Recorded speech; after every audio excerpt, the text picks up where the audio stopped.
They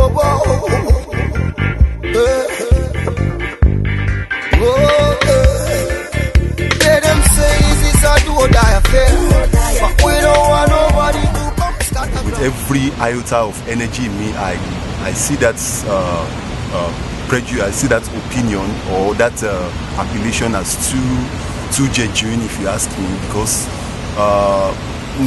that your vote will not count. How do you know your vote will not count when you have not voted? You understand what I'm trying to say? So if you don't take a chance, then you don't stand a chance. So the truth of the matter is that you cast your vote first, and let us see whether the vote will count or will not count. Don't forget, election results are, declared based on the number of votes cast, not the number of votes not cast. So the winner emerges. You are doing yourself a lot of disfavor if you are actually not voting, because you are actually making candidates that are not popular. You are contributing to electing unpopular candidates by you not voting. I don't share that sentiment at all. I am voting because it is first my civic responsibility to vote. Now, as a citizen of Nigeria, I decide by voting, I decide who are sent to position of authority, because like a political philosopher once said, you cannot be part of an apathy and expect the system to change. No, it doesn't work that way. So as far as I am concerned, I am voting because by not voting, like I said earlier, I am not doing myself any favor.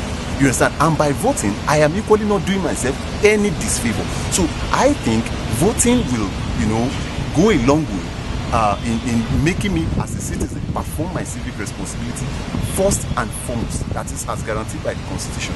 And don't forget, democracy, if you look at democracy is defined technically as the government of the people, by the people, and for the people. Now, you will see that the people here is not just anybody. The people here are actually the electors and the electorates. So if we don't come out to vote, then we shouldn't have the right to complain when things go bad. The world is enough of wise. We cannot be apolitical in this 21st century.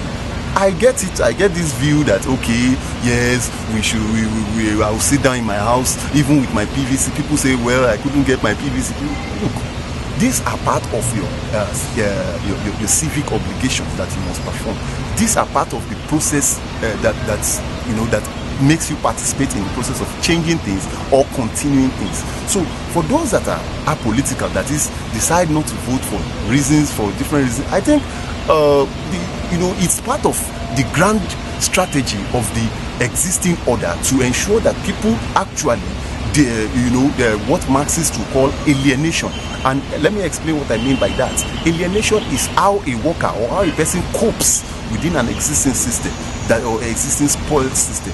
Now, in this regard, you discover that the person will just go, let me look for ways to adjust within this imperfect system.